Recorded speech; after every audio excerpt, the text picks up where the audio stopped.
YouTube channel learn sales വിത്ത് ആസിയ.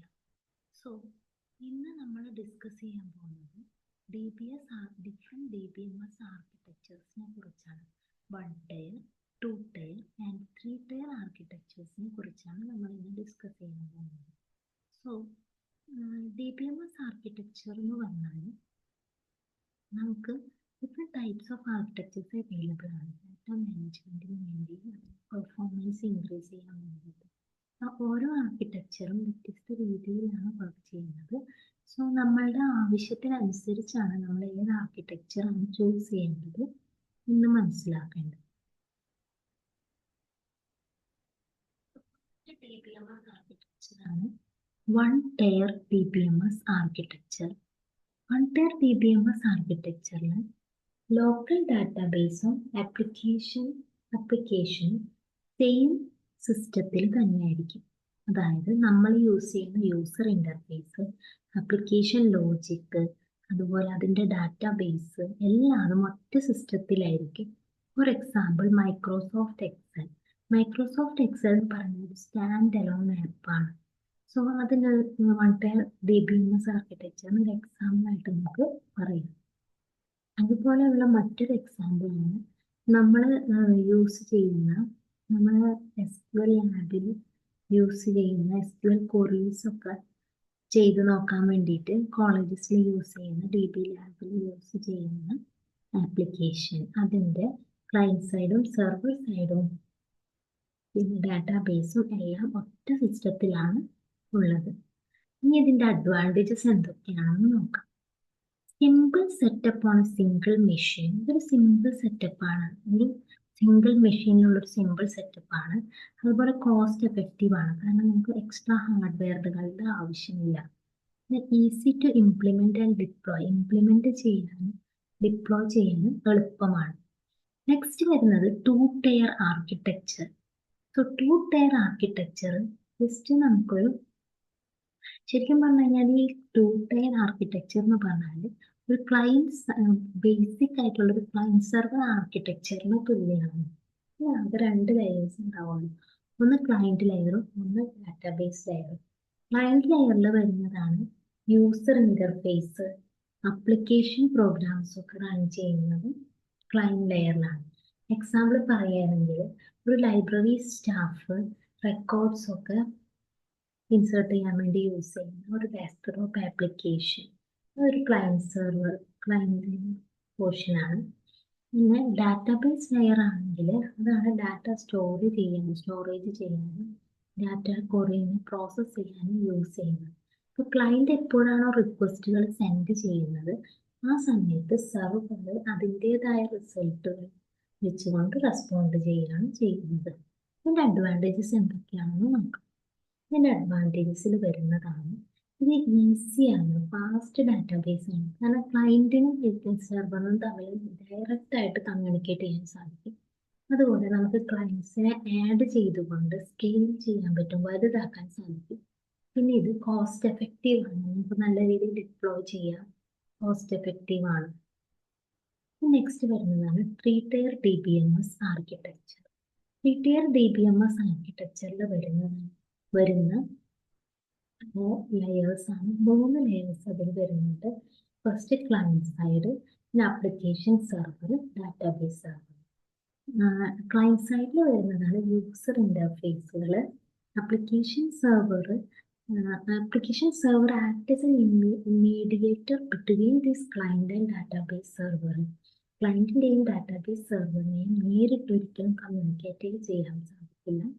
അത് application server വഴി APIകൾ use ചെയ്താണ് കമ്മ്യൂണിക്കേറ്റ് ചെയ്യുന്നത്. ഇതിനുള്ളൊരു എക്സാമ്പിളാണ് ഇ-കൊമേഴ്സ് സൈറ്റ്. ഇ-കൊമേഴ്സ് സൈറ്റിൽ എങ്ങനെയാണെന്ന് വെച്ചാൽ നമ്മൾ കൊടുക്കുന്ന റിക്വസ്റ്റുകൾ ഒരു ആപ്ലിക്കേഷൻ സെർവർ പ്രോസസ്സ് ചെയ്യുന്നതിന് ശേഷമാണ് ഡാറ്റാബേസ് ആയിട്ടൊരു ഇൻ്ററാക്ഷൻ സംഭവിക്കുന്നത്. Advantages of 3 tier architecture. 3 tier ആർക്കിടെക്ചറിനുള്ള അഡ്വാൻറ്റേജുകൾ ഏതൊക്കെയാണെന്ന് നോക്കാം. ഒന്ന് എൻഹാൻസ്ഡ് സ്കെയിലബിലിറ്റി. അതായത് നമുക്ക് ഈ ഒരു ക്ലയൻറ്റ് സെർവർ ആർക്കിടെക്ചറിന് നമുക്ക് വലുതാക്കാൻ സാധിക്കും, സ്കെയിലബിൾ ആക്കാൻ സാധിക്കും. അതുപോലെ ഡാറ്റ ഇൻറ്റഗ്രിറ്റി, ഒരു മിഡിൽ ലെയർ അതിലുള്ളത് കൊണ്ട് തന്നെ ഡാറ്റ കറപ്ഷൻ കുറവായിരിക്കും. അത് പ്രിവെന്റ് ചെയ്യും ഡാറ്റ കറപ്ഷൻ. അതുപോലെ കൺസിസ്റ്റൻസി പ്രൊവൈഡ് ചെയ്യും. സ്ട്രോങ്ങർ സെക്യൂരിറ്റി, ക്ലയന്റ് ഡാറ്റാബേസിനായിട്ട് നേരിട്ടൊരു ഇൻട്രാക്ഷൻ ഇല്ലാത്തത് കൊണ്ട് തന്നെ ക്ലയൻസിന് ലിമിറ്റഡ് ആയിട്ടുള്ള ആക്സസ് ഉണ്ടാവുന്നത്. ലിമിറ്റഡ് ആയിട്ടുള്ള ആക്സസ് ഉണ്ടാവുന്നല്ല, ലിമിറ്റ് ചെയ്യാണ് അൺഓതറൈസ്ഡ് ആക്സസ്, ഡാറ്റാബേസിനായിട്ടുള്ള അൺഓതറൈസ്ഡ് ആക്സസിന് ലിമിറ്റ് ചെയ്യാണ് ചെയ്യുന്നത്. അപ്പോൾ സെക്യൂരിറ്റി കൂടും.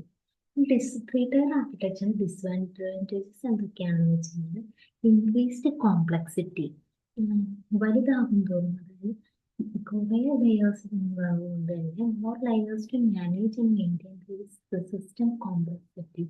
കൂടുതൽ ലെയേഴ്സ് ഉള്ളത് കൊണ്ട് തന്നെ നമുക്ക് അതിനെ മെയിൻറ്റെയിൻ ചെയ്യാനും മാനേജ് ചെയ്യാനും കുറച്ച് ബുദ്ധിമുട്ടായിരിക്കും.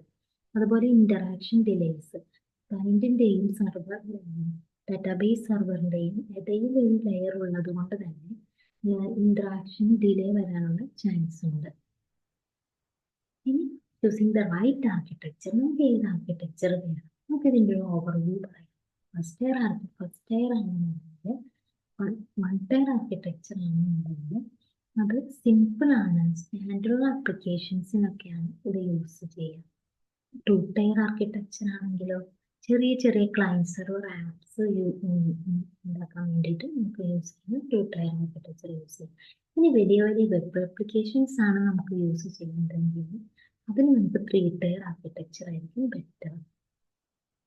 ഇനി എങ്ങനെയാണ് ഇതിനെ നമുക്ക് ഇംപ്ലിമെന്റ് ചെയ്യാം? അതായത് നമ്മൾ ആദ്യം തന്നെ ഒരു ആപ്ലിക്കേഷൻ നമുക്ക് ആവശ്യങ്ങൾ എന്താണെന്ന് അനലൈസ് ചെയ്യണം. നമുക്ക് എത്രത്തോളം സെക്യൂരിറ്റി വേണം, എത്രത്തോളം കോസ്റ്റ്, കോംപ്ലക്സിറ്റി, അങ്ങനെ നമ്മളൊരു വെബ് ആപ്ലിക്കേഷൻ ഡെവലപ്പ് ചെയ്യുകയാണെന്നുണ്ടെങ്കിൽ അതിന് എന്തൊക്കെ വേണം, റിക്വയർമെന്റ്സ് ആദ്യം തന്നെ കണ്ടെത്താം. അത് കഴിഞ്ഞിട്ട് നമുക്ക് ഏത് ആർക്കിടെക്ചർ ചൂസ് ചെയ്യാം. ടയർ വേണോ, ടു ടയർ വേണോ, ത്രീ ടയർ വേണോ എന്ന് അതിനെ അനലൈസ് ചെയ്തുകൊണ്ട് കണ്ടുപിടിക്കുക. എന്നിട്ട് നമ്മൾ അതിനെ ഡിപ്ലോയ് ചെയ്യേണ്ടത്. സോ ഇന്ന് നമ്മൾ ഡിസ്കസ് ചെയ്തത് ഡാറ്റാബേസ് ആർക്കിടെക്ചറിനെ കുറിച്ചാണ്. ഡാറ്റാബേസ് ആർക്കിടെക്ചറിന്റെ 3 ടൈപ്സ് ഓഫ് ഡാറ്റാബേസ് ആർക്കിടെക്ചറിനെ കുറിച്ച് നമ്മളിവിടെ പഠിച്ചു. One tier, two tier, three tier. One tier ആർക്കിടെക്ചറിൽ എന്താണ്? വൺ ടയർ ആർക്കിടെക്ചറിന് ക്ലയന്റും സർവറും ഡാറ്റാബേസും ഒക്കെ ഒറ്റ മെഷീനിലാണ്, ഒറ്റ സ്റ്റാൻഡേർഡ് മെഷീനിലാണ് വർക്ക് ചെയ്യുന്നത്. ടു ടയർ ആർക്കിടെക്ചർ എന്താണ്? ടു ടയർ ആർക്കിടെക്ചറിൽ ക്ലയന്റ്, അതായത് ക്ലയന്റ് സെർവർ ആപ്ലിക്കേഷൻ ആണ് ടു ടയർ ആർക്കിടെക്ചർ എന്ന് പറയുന്നത്. ക്ലയന്റും സെർവറും തമ്മിൽ നേരിട്ട് തന്നെ ഇന്ററാക്ട് ചെയ്യാൻ സാധിക്കും. സോ ചെറിയ ചെറിയ ആപ്ലിക്കേഷൻസ് ഒക്കെ ഡെവലപ്പ് ചെയ്യുമ്പോൾ നമുക്ക് ഈ ഒരു ക്ലയന്റ് സെർവർ മോഡൽ, അതായത് ടു ടയർ ആർക്കിടെക്ചർ നമുക്ക് ചൂസ് ചെയ്യാം. ഇനി വലിയ വെബ് ആപ്ലിക്കേഷൻസ് ആണ് യൂസ് ചെയ്യുന്നത്, ഫോർ എക്സാമ്പിൾ ഇ-കൊമേഴ്സ് സൈറ്റ് ആണ് യൂസ് ചെയ്യുന്നത്. അത്തരം കേസുകളിൽ നമ്മൾ ത്രീ ടയർ ആർക്കിടെക്ചർ യൂസ് ചെയ്യും. ത്രീ ടയർ ആർക്കിടെക്ചറിന്റെ പ്രത്യേകത ക്ലയന്റും ഡാറ്റാബേസും തമ്മിൽ നേരിട്ടൊരു കണക്ഷൻ ഇല്ല. അതിൻ്റെ ഇടയിൽ ഒരു ആപ്ലിക്കേഷൻ സെർവർ വരുന്നുണ്ട്. Application server act as an mediator between these client and database. So ഇന്ന് നമ്മൾ ഇത്രയും ഡിസ്കസ് ചെയ്യുന്നുള്ളൂ. സോ വീഡിയോ ഇഷ്ടപ്പെട്ടാൽ ലൈക്ക് ചെയ്യുക, ഷെയർ ചെയ്യുക, സബ്സ്ക്രൈബ് ചെയ്യുക. So that's all for this. That's all.